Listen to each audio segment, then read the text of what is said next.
Welcome to the Slow Living Collective podcast. I'm Amy, wife, mother of two and homemaker.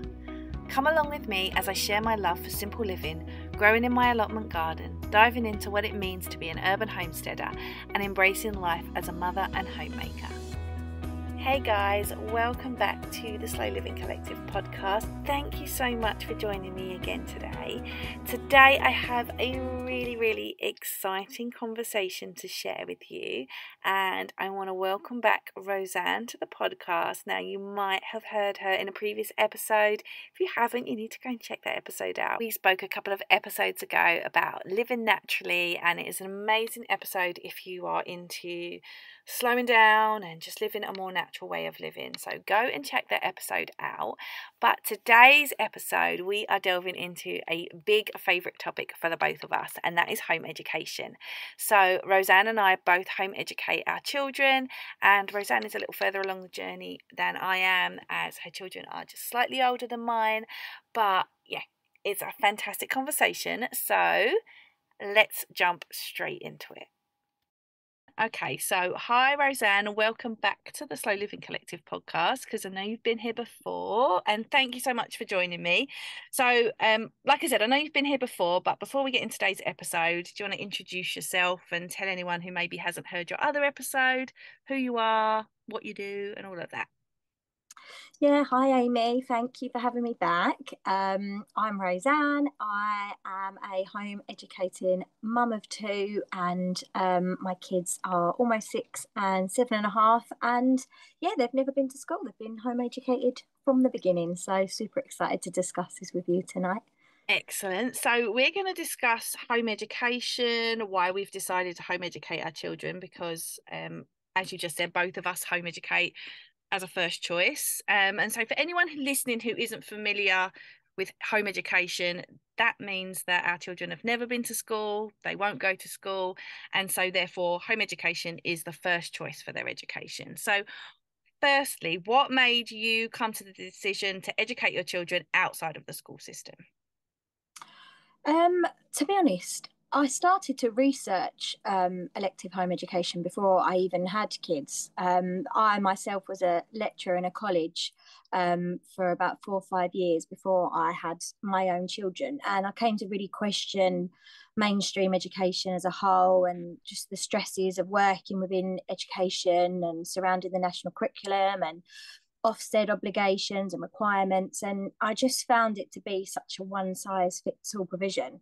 So by the time it came to having my own kids, I really did sort of question everything surrounding it. And the years just went so quickly, and I never ended up sending them to nursery. I think Sophia tried like one morning a week for about 4 months, and she cried every time, and I ended up just sitting in the car on my phone with Ellis, like breastfeeding Ellis as a baby, and just found it as a little bit of respite. But she never enjoyed that. She never went permanently. And then COVID hit, and everything changed in regards to, well, as we all know, to everything, but especially with it surrounding education and schools and the rules. And that year was the year I was due to apply for a primary school place for my daughter, and I just knew that there was just absolutely no way I was going to send her with the world the way it was. And I decided to not send her.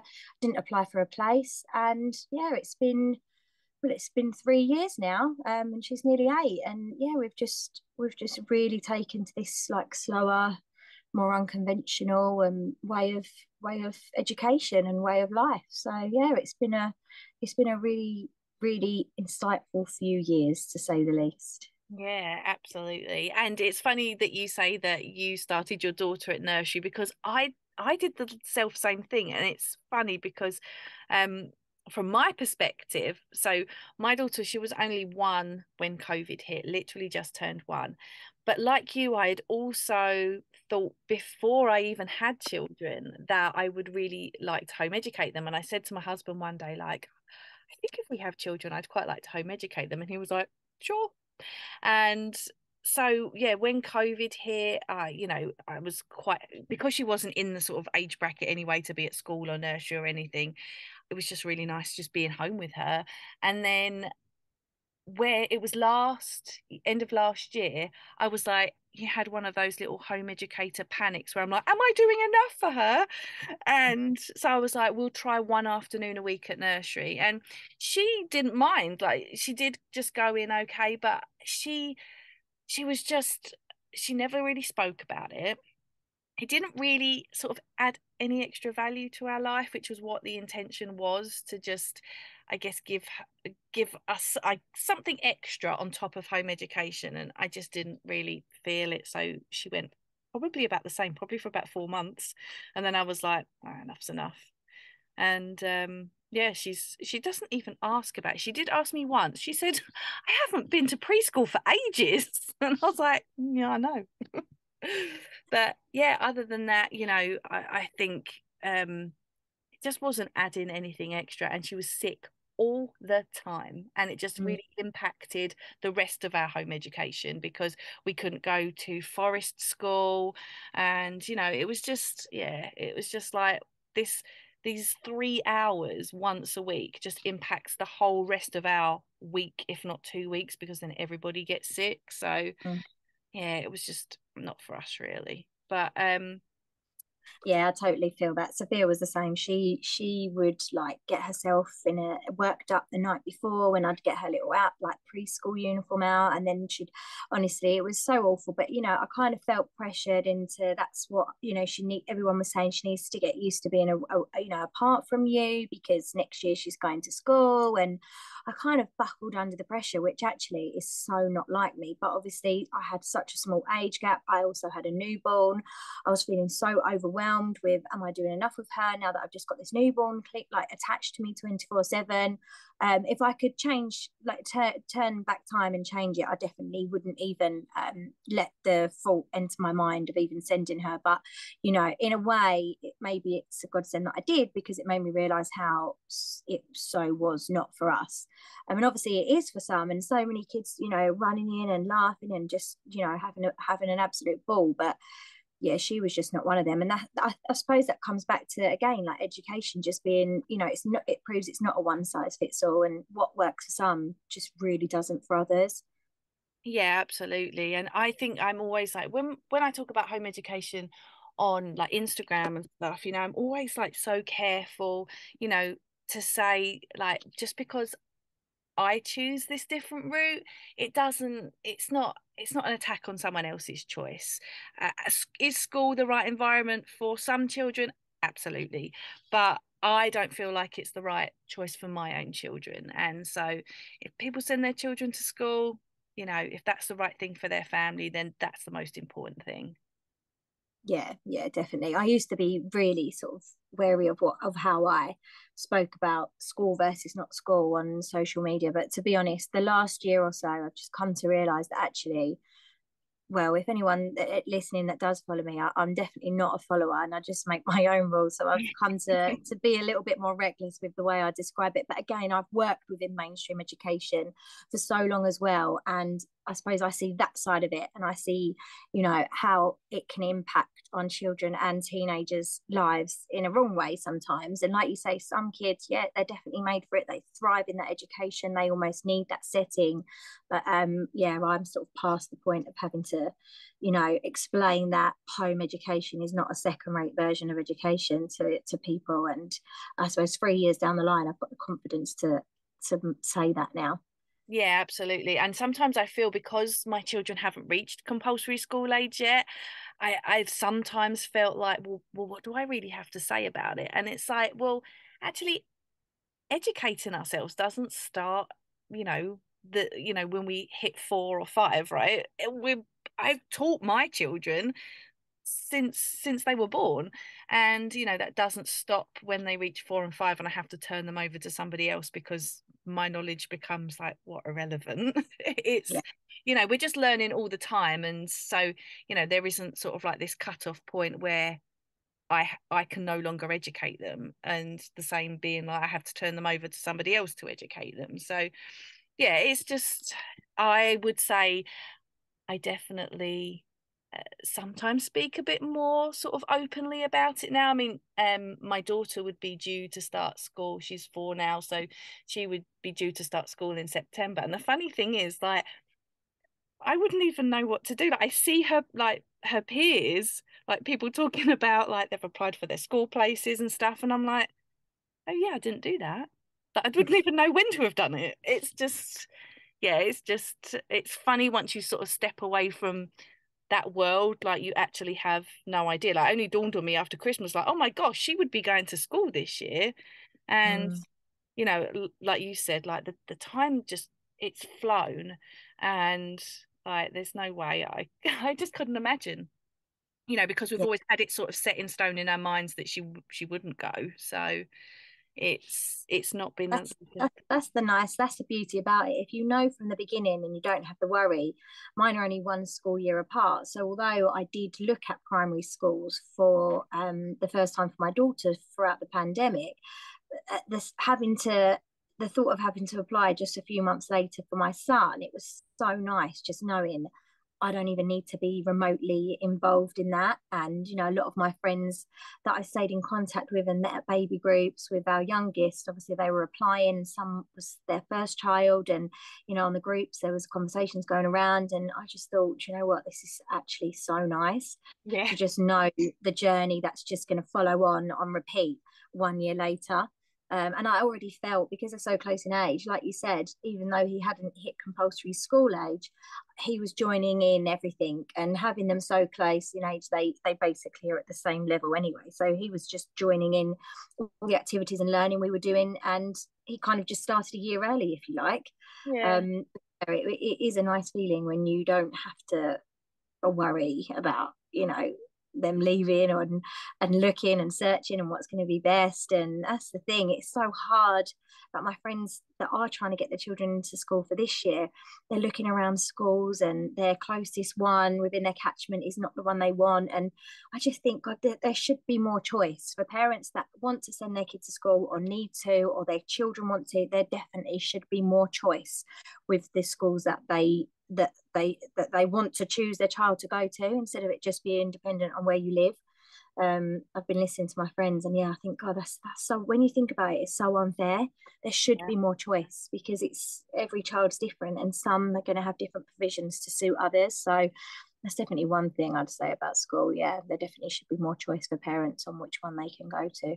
Yeah, and I've heard somebody my mum knew actually, her daughter moved to a different area, like literally physically moved, sold her house and moved to another one, Mm, just mm, so she could be in a better catchment area for the school that they wanted, because where she lived, which was just like the other side of the town, would mm. not have Yeah, been the catchment area for that school. So I mean, it's crazy that you have to sort of, some people are having to make those decisions, like the cost of moving house and mm, everything. It's insane. And I'm kind of glad that, I just don't even know when these things are supposed to be happening. So exactly. It's a yeah, blessing, isn't mine are close in age as well. They're just 2 years apart. So it's nice to hear you say that actually, like, just sort of flows very naturally for the second and they just join in, because that's kind of my hope for what we'll have as well. Yeah, it really will. And if your youngest, like mine, won't attend preschool, they just don't know any different, and they sort of come along to the home ed meetups, home ed groups. They already have like a friendship with the younger siblings, and yeah, they don't. Yeah, I mean, I say to mine every now and then, which I'm sure we'll discuss about school, and yeah, they show zero interest. They've got lovely friendship groups. They love the groups and the meetups and everything they attend. And yeah, there's just, yeah, they don't mention it. They never brought it up to me ever, Yeah. so must be doing something right. Yeah, absolutely. So I always refer to myself if I ever have to. And sometimes I'm sure you understand, as a home educator, sometimes we get put on the spot a little bit. But if I ever have to, I would refer to myself, I guess, as an eclectic home educator. I don't follow any sort of philosophy, learning philosophy or anything like that. And it's just, I hope it will continue as it is now. It's just been a blend of everything that works for us and our family. Is there anything you follow in particular, or do you just go with the flow and sort of meet them where they're at. Yeah, I suppose I'm similar to you in that way. I spent a lot of time in the first year of home editing because we were still in the pandemic and there was, not really many meetups and actual face-to-face groups. And it really took me a good year to find the path that I wanted to go down. And during that time, I was looking at different sort of home ed philosophies, and there's so many aspects that I like of so many different variations, and I just couldn't really fit down one path. And that's when I just realized that actually I don't need to go. I can love aspects of Charlotte Mason, like literature and art and the outdoor side, which is really like reflective of us. But then I love like the child led and holistic approach on like Montessori.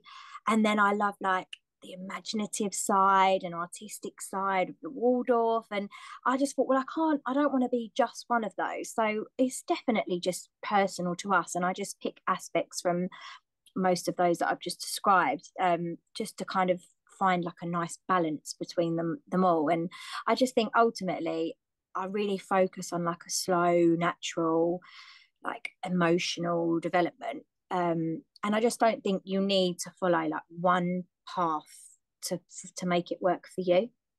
Yeah, absolutely. I feel the same way as well. It's just like I find that it's yeah, just a little bit of everything really, and it just sort of flows together. We're very similar, like outdoors stuff. In fact, with mine being so young still, a lot of what we do is just being outdoors and in nature and sort of living. We try and live very seasonally anyway, and I hope to sort of throw their like home education into a bit more of a seasonal rhythm as well as we move through Mm. it. And I think that's sort of where we're sort of settling at the moment, really. But yeah, we'll just see as we go. I have no firm plans, just see how it pans out. And I think it sort of will naturally find its spot. Yeah, it definitely will. And each child's different. So as much as, for example, like my daughter, she'll sit up, she loves CGP books, and I only get them because she likes doing book work up the table. My son, on the other hand, he's 6 in a few weeks. He refuses to pick a pen up, and he's just started, but he basically has self taught. He's child led, taught himself to read, and that's no joke either. He had no interest in phonics. He doesn't want to pick a pencil up. He can just barely write his name, but he is now reading almost on the same level she is, and that is not through me forcing anything. So as much as we will do the same for both of our children, each child is different. So they will find their own way. We'll follow the path as parents and as home educators, but they will find their own way, and the way that suits them best for their learning. And I think that's another thing, like in school it is so one size, and they have to follow the same programs and the national curriculum and everything else, whereas we can just try so many different avenues and see what works for each of our children. And it's definitely one of the key points, that as it's really, especially this week when he's just picked up a book and just read it, and I'm like, okay then, that's all on you. Whereas I had the complete opposite approach with Sophia. And yeah, it's just my mind is blown that two children can be so different when I'm the same parent to both of them. And you'll definitely find that along the way. Yeah, they're amazing. You just realize how amazing your kids are, in this home ed journey. You really will. Yeah, that's really interesting to hear because obviously I've like been thinking about like I wonder what the kids will be like because they're still, especially my youngest, he's just about to be 2, and yeah, so it's pretty much like it's still sort of learning his personality. So I've got somewhat of a good handle on, I know, my daughter, but he's still very much in that sort of learning and developing stage. And so yeah, it'll be really interesting to see how they are. Like you can see the differences in them already, obviously, but it'll be really interesting sort of when he's 4 and she's 6, just to see how different they are and how different they learn. And I think, like, all of our brains are wired differently, aren't they? We all learn in a different way.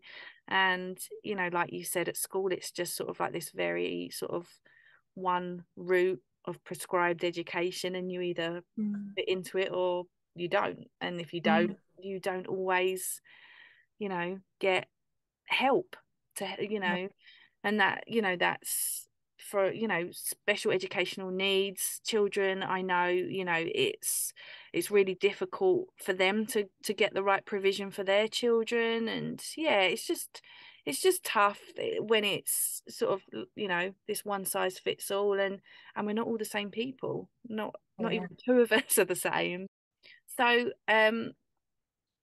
more and more parents are coming to home education than ever before. I think there's, like, especially since the pandemic, I think there are like huge increases.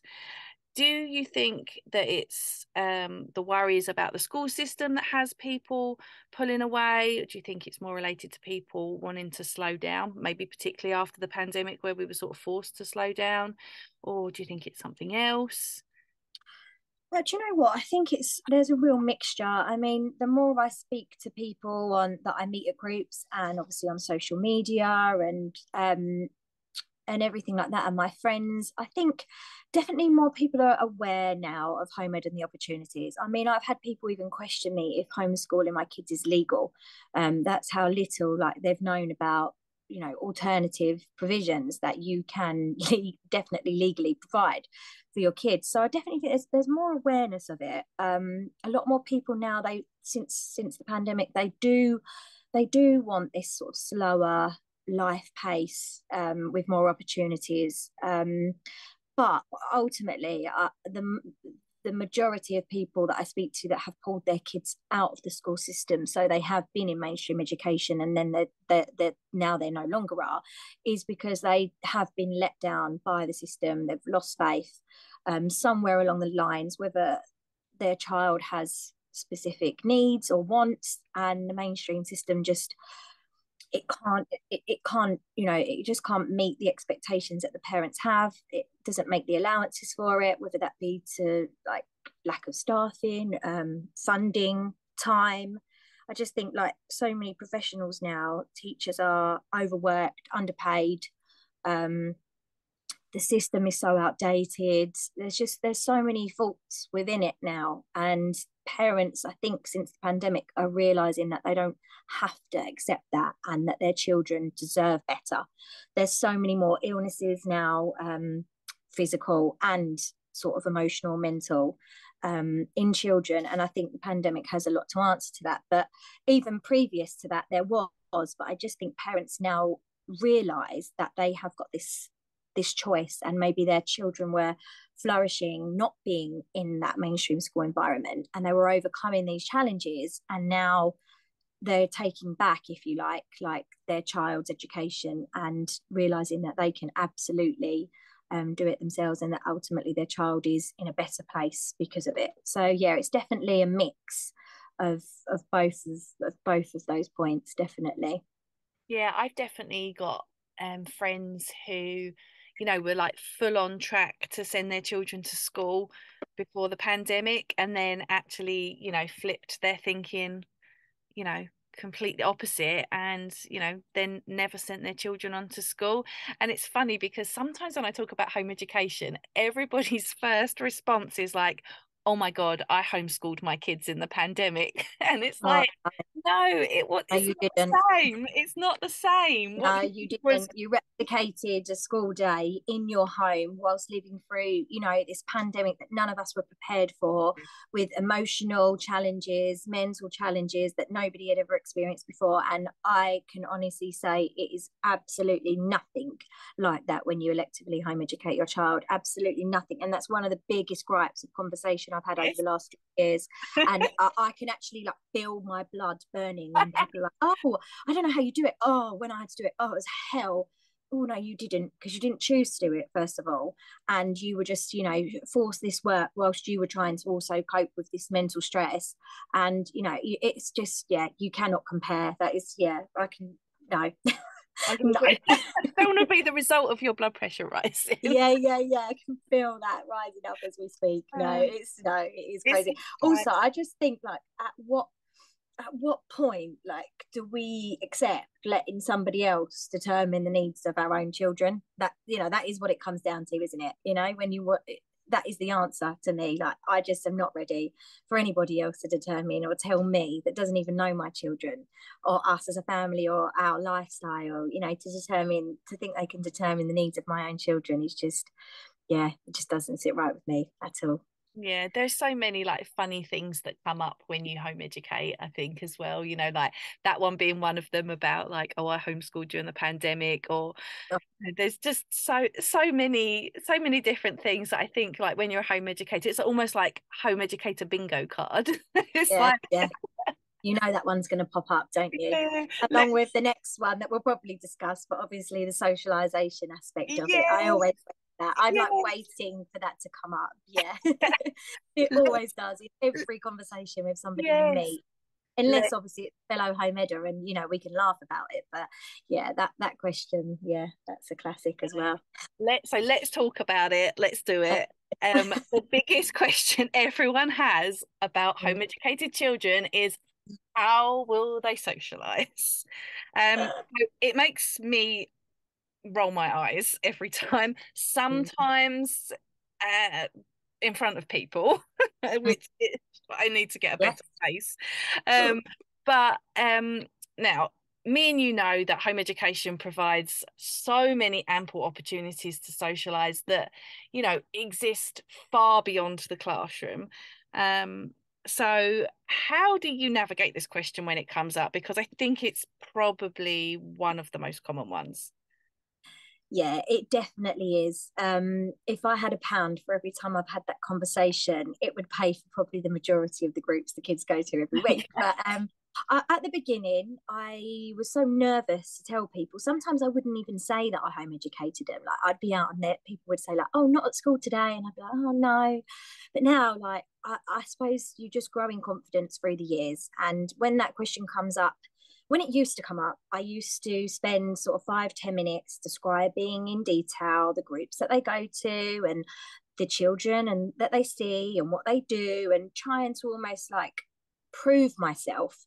Whereas now I kind of just throw the question back and be my typical sarcastic self. And, I'll be like, "Oh, yeah, nothing says socialization like the same 30 kids in the same 4 walls on repeat for 7 years in primary school and then again for 7 years in secondary school." And I kind of like have a sarcastic ha ha ha at the end, and nobody really knows what to say. But I think there's two different types of people that bring this question up. And one are generally interested. They just do not understand how it's physically possible for your child to socialize with other children without being at school. And that makes me really sad, because I think, they're the types of people that I think maybe their children are better off being in school. Because if you generally don't know how to socialize your child without them being in a mainstream education environment, there's kind of, I find that personally worrying. But then there's people that just say it in such a naive, almost like ignorant way. I do think it's quite an ignorant way to sort of view home ed, by assuming, that our kids are just like locked in a cupboard all day, sort of doing nothing or playing on the iPad, or I don't know what they think we do during that time. But yeah, like I say, there's two different conversations that come back, and one are genuinely interested, and one just kind of use that as an excuse to just throw out, some negativity towards our choices. So yeah, I tend to typically go down the sarcasm route now.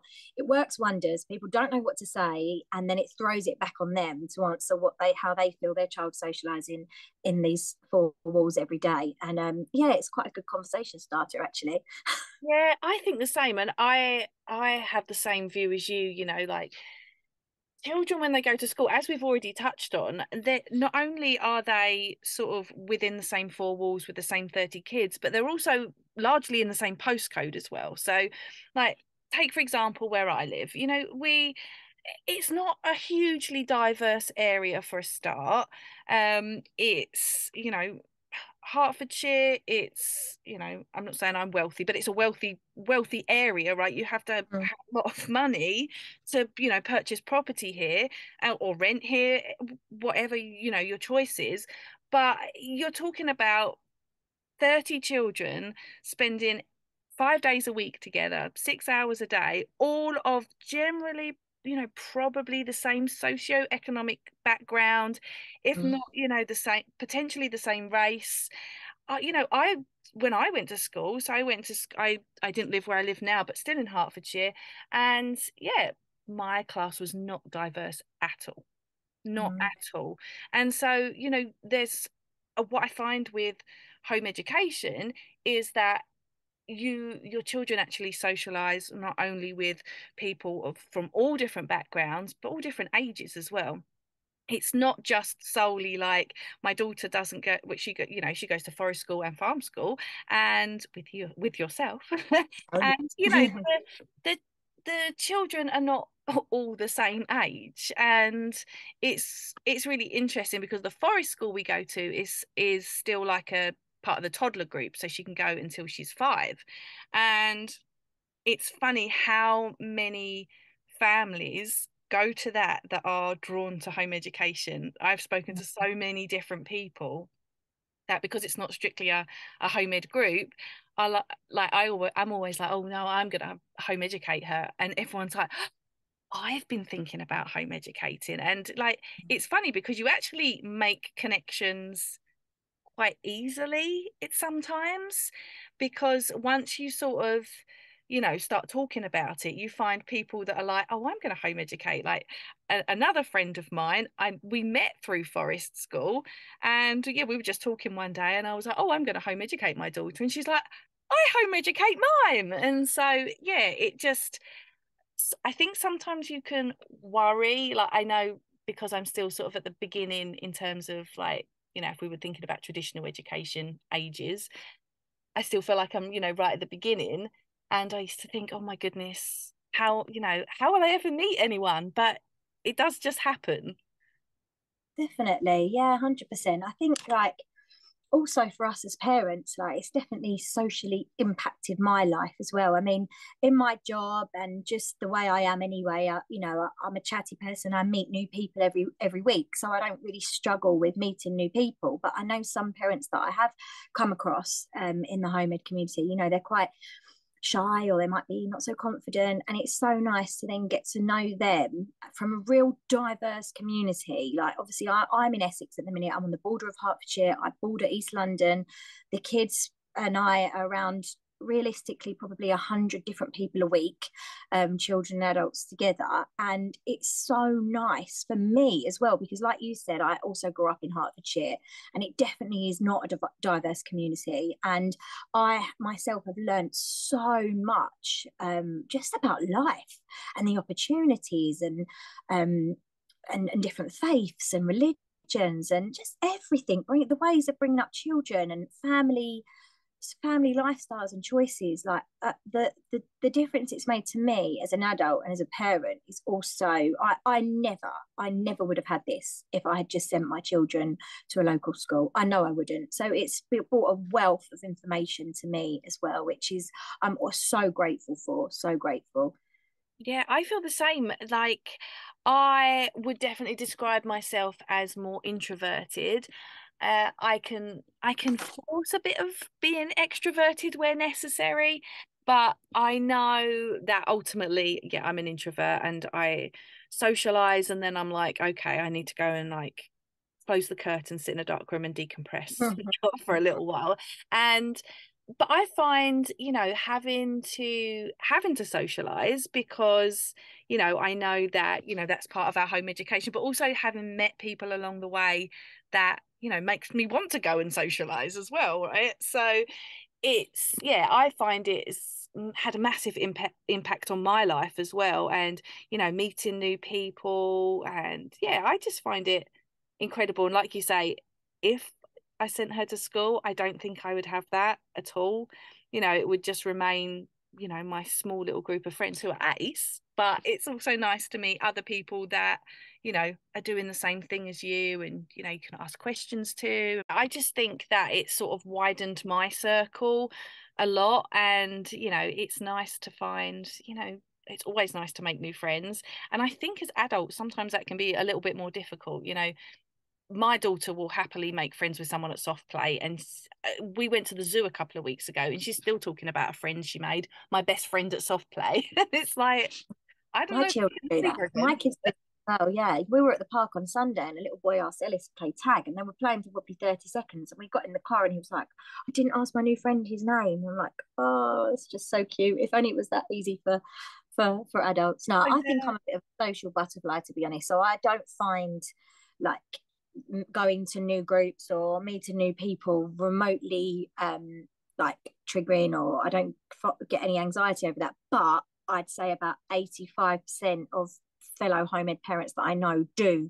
So I completely empathise on that sense. And I just think that makes it even braver to put yourself out of your comfort zone to do something that is going to benefit your kids' home ed journey. Absolutely. Yeah, I rate any parent that would struggle or feel nervous going to that and then still putting themselves out to do, because it must be, I can just imagine it being like me going to the dentist. So yeah, anyone that's listening and struggles or cancels groups or doesn't take their child because they're feeling this anxiety, definitely try and work through it, because once you've been a few times and you've realized that ultimately we all have the same goals, you know, to just foster this wonderful time with our children.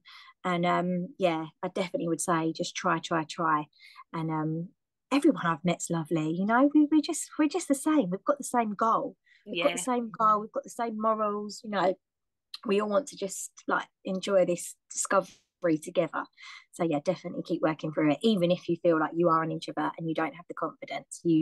Just do, make sure you do. I always think as well, like, so sometimes before I go to a new group, I always feel like, oh, wonder what it's going to be like, you know, will anyone talk to me? And then I always remind myself, like, I'm going with my daughter. If nothing else, she will talk to me. There's not a time in her life that she doesn't come and find me and tell me something.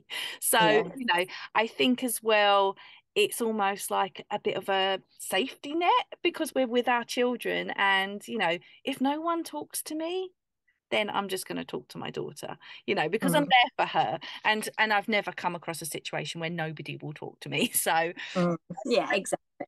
I think exactly. from like I'm going. Sorry, I was just going to say, yeah, from an introvert's point of view, I just think, you know, like, you know, I'm there with my daughter, and you know, she'll always talk to me, and you know, we're there for her ultimately anyway. Exactly. Yeah, exactly. You're doing it for your kids. So yeah, that's the most important, definitely. So we know there's like no such thing as a typical day in home education, and you could not compare like my day and your day. They would just not, you know, they're just completely different, and they would never sort of mesh together with any sort of structure. And it's just like a combination of just everyday life and learning through that.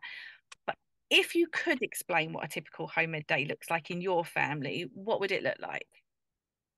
It's very seasonal, to be honest. It tends to be autumn, winter. We have really like, so we're just coming out of it now. We'll have like slower mornings. I'll try and not really book many groups or meetups for the morning, purely because the weather's horrible and you know it's dark and cold still. So we'll tend to have slower mornings throughout autumn and winter. And then I like to personally, in spring and summer, get up before the kids, sit in the garden, go to my plants, have a cup of tea, and then they'll join me. But we haven't quite reached that stage yet, seeing as we're still getting frost in the morning. So currently, yeah, we definitely have a slow morning, unless there's some one-off groups, or we you know we need to get up for appointments or whatever. We tend to have slower mornings.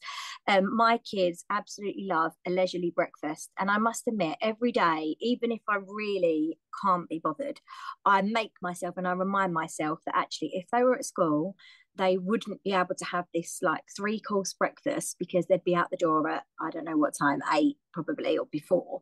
So yeah, they definitely have breakfast of kings and queens, and we might sit at the breakfast table for like a good hour while they have their breakfast, and we might do some reading, or I might do a read aloud, or they might do some apps like a reading eggs app or something like that. But we'll definitely enjoy like the morning together.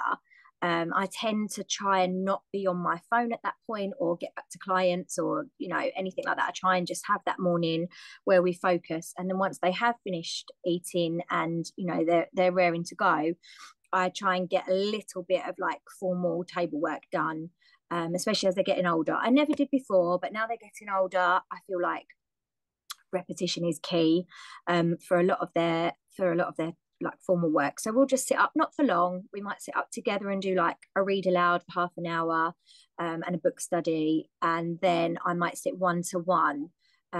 Sometimes not both of them because we don't have the time before we go out. But if I try, I might just do half an hour, with each of them doing some English, maths, or we might do a science project. And normally, while one's sitting with me, the other puts a Cosmic Kids yoga on in the other room, which they tend to be between like 25 and 40 minutes. And that kind of works perfect for me to work one to one with the other. And then once we've done that, we're normally out. I have to get out every day.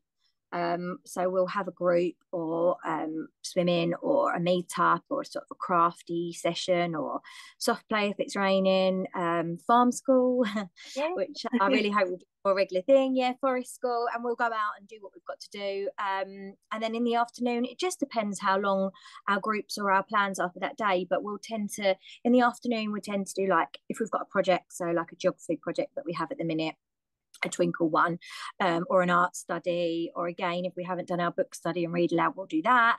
If it's raining, we'll do some baking, or play in the garden, or the kids will then have a bit of free time and I'll cook dinner, or my daughter often helps me with dinner. She loves doing that, unless it's onions, and then she's out of the kitchen.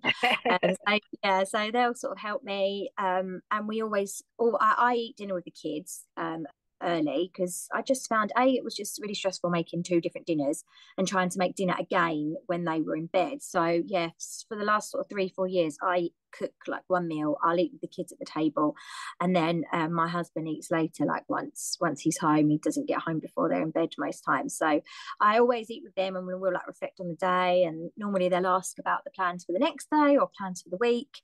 And they might FaceTime their nan and granddad or friends, and before you know it, it's like 7:30, 8. I'm not really like strict on bedtimes, but my kids do like their sleep. I mean, they sleep for like 12 hours a night straight through. They always have. They love their sleep, and yeah, before I know it, it's like 7:30, and yeah, they're in bed, and I'm frantically doing all the things I haven't had time to do in the day, which is mum life for everyone, really, isn't it? I mean, if I didn't home ed, I'd be at work full time, and I'd still be trying to do it. So I definitely don't, not comparing parents that work full time. We all struggle getting sort of time to ourselves, don't we? So yeah, I try and catch up on whatever might need doing that hasn't got done, or tidying up. There's always glitter. I used to feel like I go downstairs, I'm like, oh, there's a glitter explosion. Where did that come from? So yeah, I always clean and glitter. That's definitely a daily chore. Yeah, and that's about it. But it's, yeah, most days are similar.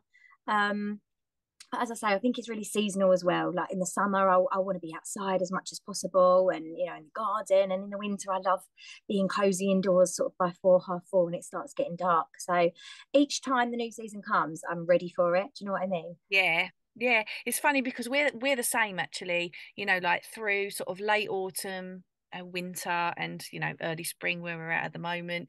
It's just been sort of like this, staying at home, but as soon as the sun is out, and you've got that warmth again in spring, I'm the same. I just want to be out, and it's nice. I find it nice, and I hope the kids will find it nice as well, to just actually sort of honor the way we sort of naturally feel at each time of year, because we tend to, whether we are at school or in the workplace, if we have this sort of structure, which I know is just part of life, and most people do have to just get on with it, unfortunately, but we don't get to sort of honor the way that sort of like the natural flow of the seasons, and how naturally in winter we do want to sort of like hibernate and think, be a bit slower, and things like that. But when you've got to be at school or at work, or childcare, it's difficult to be able to easily sort of embrace those things. And it's one of the things I love about home education, is that I know I'm in a privileged position to be able to do it and to be home with the kids, and it's just nice to be able to just do what feels right for our bodies. When we're tired, we can rest, and we don't have to just push through until the sort of like the point of exhaustion. I mean, they're still children and I'm still tired at the end of every day. But it's just nice to be able to sort of like just honor who we are a little bit more, I think. Absolutely. Yeah, couldn't agree more. So one of the things that I have been asked quite frequently on Instagram since I started talking about home educating my children is, would I ever let my children go to school? And it's funny because it's not that I'm not banning them from going to school, but as the person who chooses to opt into whichever form of education I see fit for them as their parent, and obviously with my husband as well, because I think sometimes we don't. I think because home education is not considered the norm, let's say, that people don't necessarily realize that we opt in to whatever form of education we've decided. So we either opt our children into school or we home educate them. And I think it's almost sometimes sort of thought that we are just sort of like, I don't know, maybe opting out or, choosing a different route, where both are actually, very valid and legal ways to educate your children. It's just your choice. But I often get asked about, whether I'll let them go to school. And I've always said that should the question come up, then we'll discuss it and facilitate that conversation with them. Let them know that, this is what our home education life looks like. This is what life will look like if you went to school.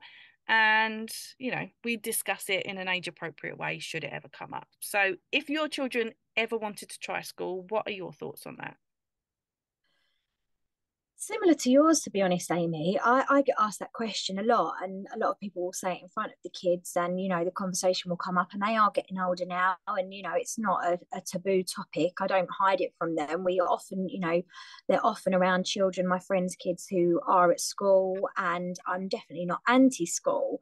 I just feel like this sort of conventional way of learning genuinely would not suit my kids. And whenever it comes up, I just think, God, how many of us as adults are still recovering from some form of trauma relating from school? I know I definitely am. And I know so many people are. And it's not to say that your whole school journey was completely negative, but I just look and I think how many kids now are at school but are so disengaged from it. They don't enjoy it. They don't get any real benefit from it. And they end up just hating learning as a whole. And like even me myself, I absolutely despise school. I hated everything about it. I didn't really have like one set group of friends. I was kind of like a social butterfly even then. And the only time I started enjoying education is when I left halfway through doing my A levels and went to college to do something that I wanted to do. And then I found this passion for education and passion for learning. And then I went on to become an educator myself. And obviously then I was lecturing in this college and I found this real love again and passion for it. And I just feel if the conversation comes up and they want to go, I've never said I won't send them. I think they need to make that choice themselves. And I think they need to be at an age where I feel it's appropriate for them to want to make that choice. And I will, let them go. I think my daughter would probably fit in. She's very quiet and I think she'd just be one that plods along. The type of kids, they go to school, they don't cause any trouble. There's nothing, you'd go to a parents' evening, they'd say how lovely she is and quiet and that she's doing well, and that would be it. There'd be no real like extensive conversation to be had about her performance, and that it would just be middle of the line throughout her whole education. My son, on the other hand, no, absolutely not. He would find it restrictive.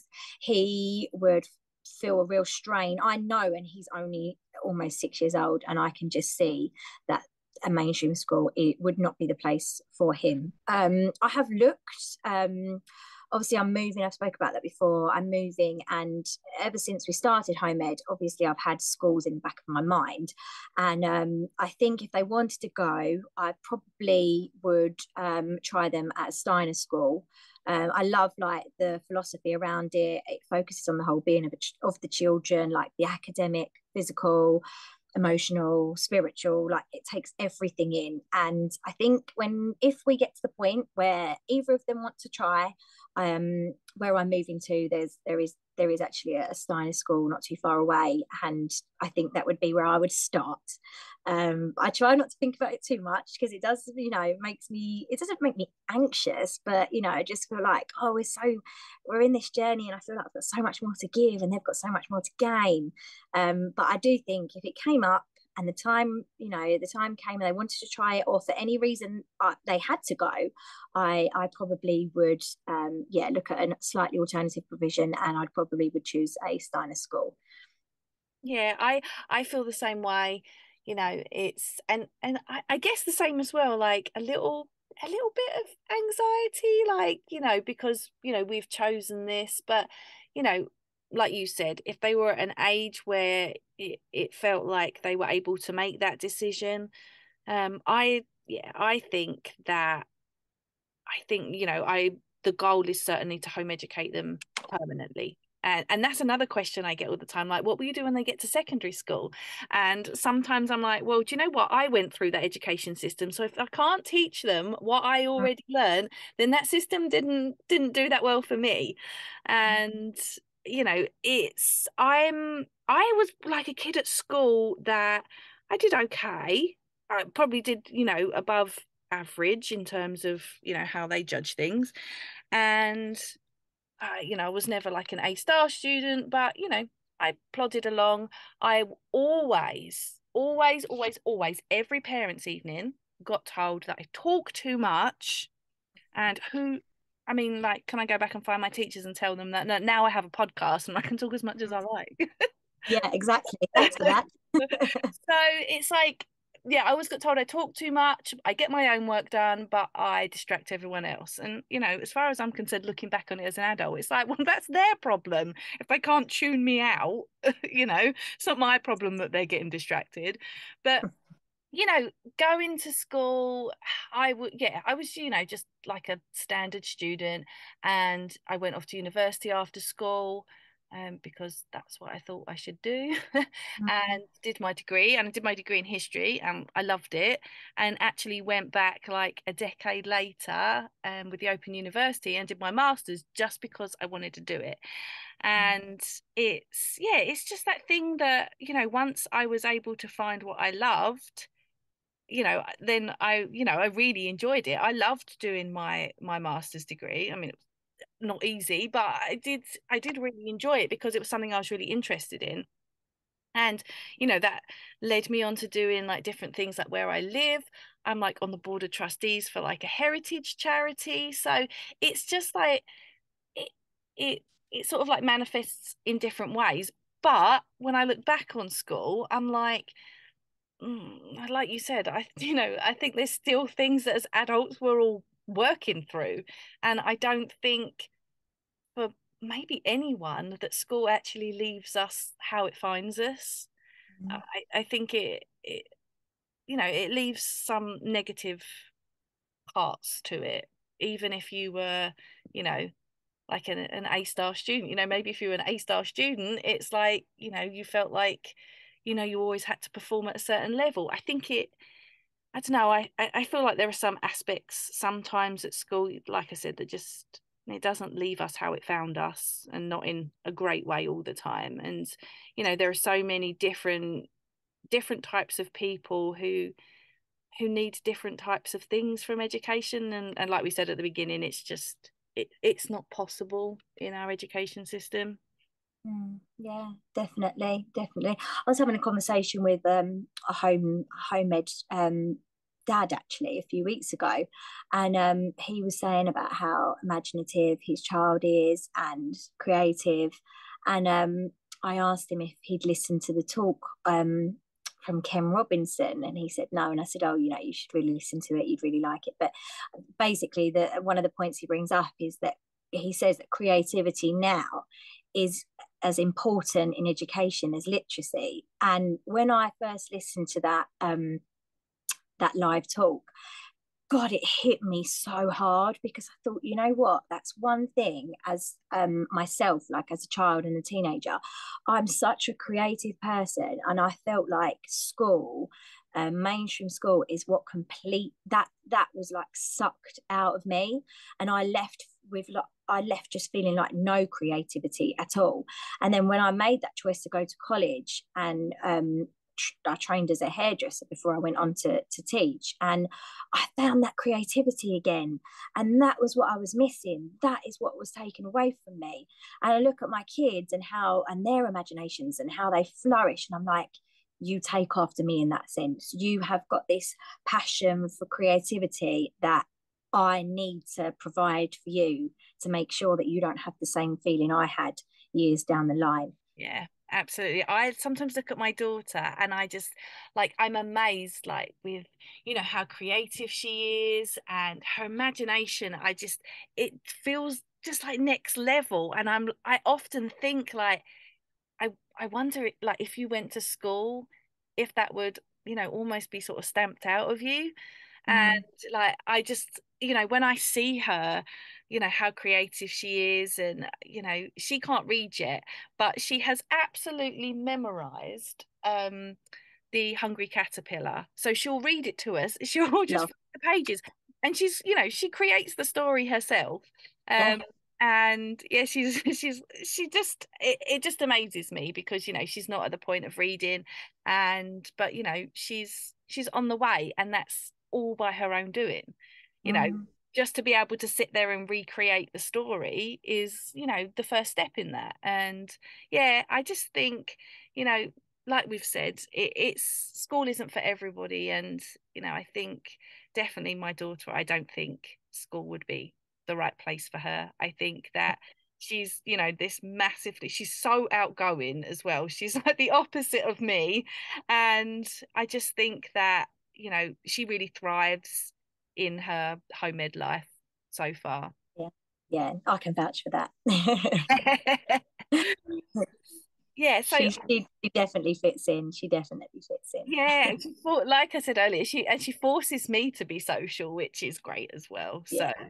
it is good. Now I know, so you touched on like what you went to college for, and I know you've been having conversations on Instagram about home education and employment, and I've been working on sort of recreating my career post children around home education. So, what are your thoughts on access to employment for home educators? Because I know lots of people say, like, I can't home educate because I have to work, which is, obviously a common worry because most households do need two incomes these days.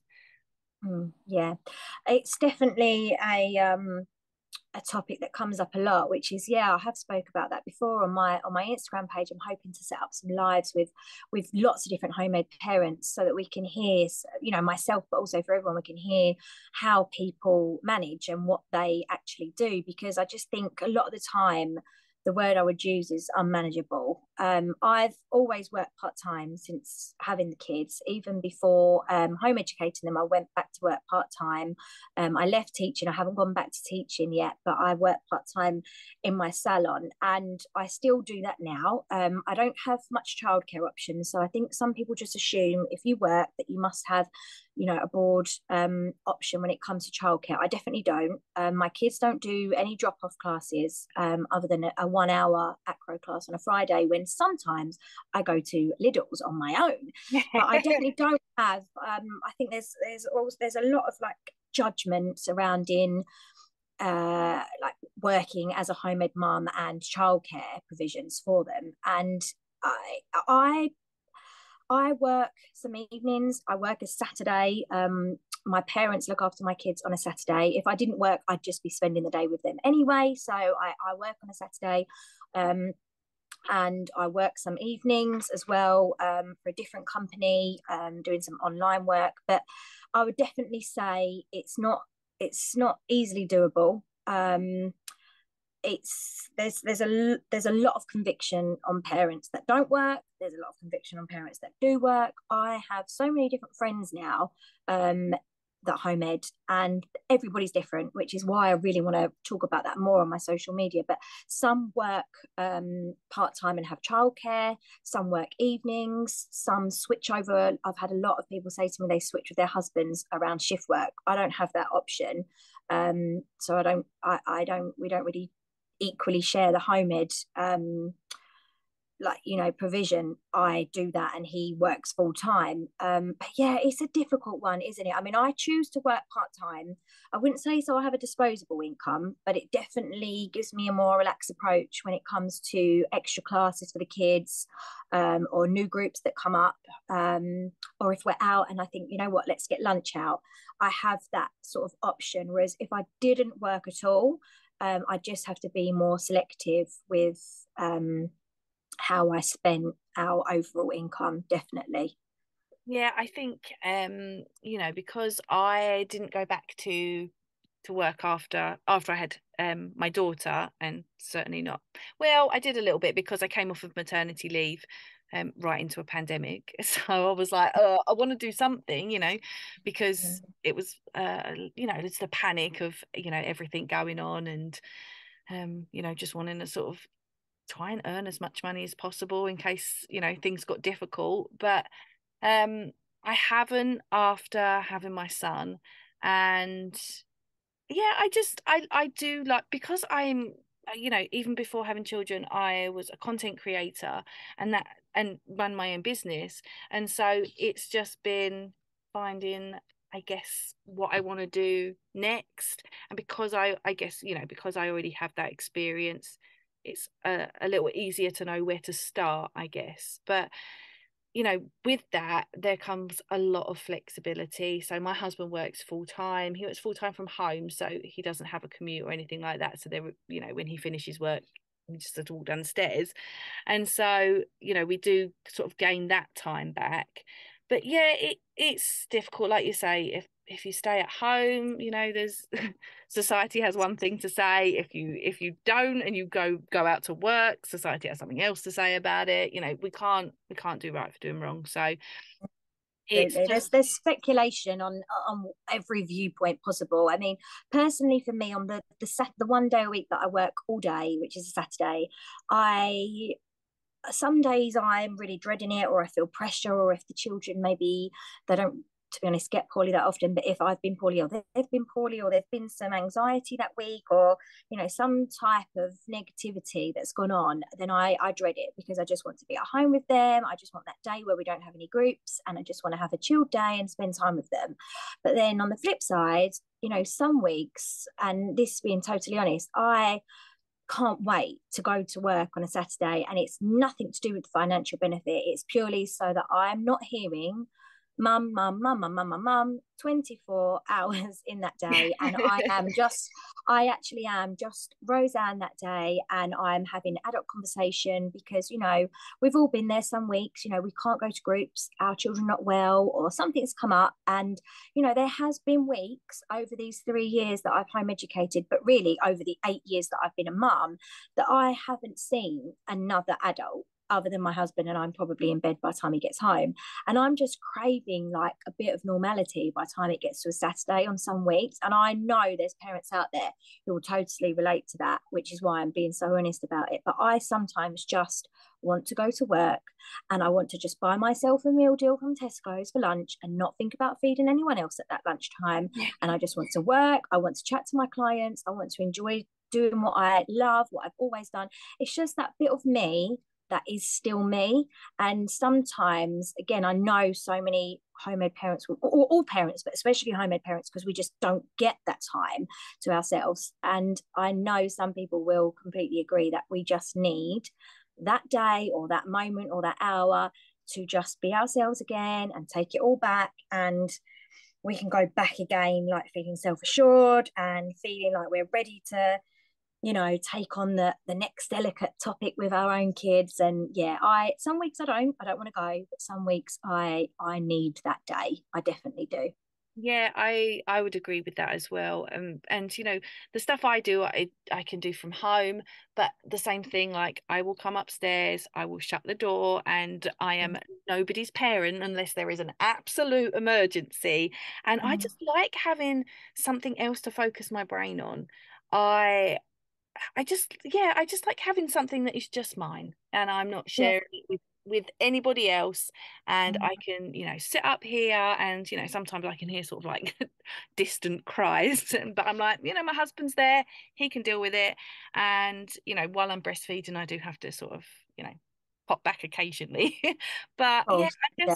I just need that little bit of time for myself. And I Mm. think it's really important. This weekend, we just went away for the weekend to see my husband's family. And usually on a weekend, because I'm with them, constantly Monday to Friday, sometimes, on the weekend, I will, most weekends take time out for myself and, my Mm. husband's with them. And this weekend, I didn't get to do that.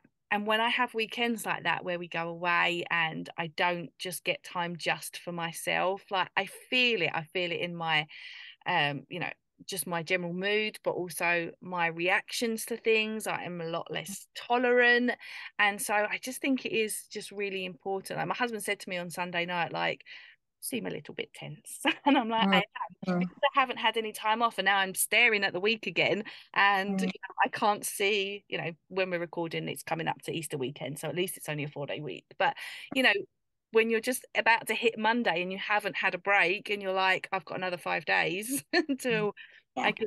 can, really it's just it is a lot. And I Mm. know sometimes people say about like home education, like, oh, I don't know how you can, you know, be with your kids all day long. And that's not meant negatively, obviously, that it's just it is a lot, but it's also a sacrifice that I'm prepared to make for their education. And I understand it's not a sacrifice that everybody wishes to make, because Mm. it's difficult being switched on all the time. And whether our children are in school or whether they're at home with us, we don't stop being parents, do we? We're still switched on parenting. Exactly. I know. I think a lot of people come to this conclusion as soon as they realise that, you're a home educating parent, that, we're some sort of super mums and we think we're like, got some special powers that other people don't. But it's not that at all. Like you say, we make these sacrifices. But I think it's really important to, to keep it real also, that, we do also need a break. We can't keep this up 24/7. Like you said, I some weeks more than others, I will suffer with awful PMS, and my husband will be the same. He'll know. And, whether that's just that I go food shopping on my own on an evening instead of doing it the day with them, or, I might have my nails done, or just anything, even just getting out for an hour. Sometimes I just want to drive my car with nobody else in it and I want to just blast some 90s garage and I just want to be on my own. And as soon as I've had that, it might be 10 minutes, it might be an hour. I feel like, right, I can take it back again now and I can, I can be this superwoman and get on with it. But we need to be real and we need to have these breaks. Some people might need 2 days away, they might need a week away, and some people might just need 10 minutes away. But we have to, because you can't continue to give your all if you don't, you're not going to have a respite at some point. And I do think a lot of people, they think, you just don't need any break. Oh wow, I could never do that. But I could never do that either if I didn't take some form of time for myself along the way. Yeah, absolutely. Yeah, I think I would have gone crazy a while ago. Mm. It's Mm. just, it's a lot. And it's, parenting is a lot, regardless of how you educate your children. And so, we all need to, just find that bit of space where we can, really, Absolutely. however it looks. 100%. Well, thank you so much for coming back on and sharing all the ways you and your family embrace home education. So tell the listeners where they can connect with you online. Yeah, sure. I am on Instagram. My handle is Home Ed Hopes, and yeah, I post on there daily. I'm not very good. I don't really have any other social media platform. I can only focus on one. But yeah, I do post our sort of home ed life and everything we get up to, all on there. Excellent. And I will link it in the notes as well so people can come and find you. So thank you Thank you. again so much for joining me again. And it was an amazing conversation about home ed. I could talk all night, and we almost have. Oh, Yeah, me too. 100%. Thank you for having me. We should come back and do and focus again if we decipher something, a career in home education, how we can make it work financially based on purely home education. We need to come back and have another chat about that eventually. Absolutely. You are welcome here anytime. Thank you so much, Amy. You're welcome. Oh my goodness, how good was that episode? I could talk all day and all night to Roseanne, mostly about anything, but particularly home education. We are so passionate about home education and our children and the way we live our lives, and it was so fun and so refreshing to chat with her on this topic. Now you can find Roseanne, like she said, on Instagram, and her Instagram is HomeEdHopes. I will link this in the notes and you can go ahead and find her there. Don't forget to listen to our previous episode that we did, which was all about living naturally. You can find that wherever you are listening to this podcast. Just go back a couple of episodes and you will find our episode there. Other than that, I want to say thank you to you guys for tuning in and listening. I hope you enjoyed this conversation as much as we did. You can find me over on Instagram at lifeonplot44. You can follow the blog at theslowlivingcollective.com. And until next time, I will catch you in the next episode.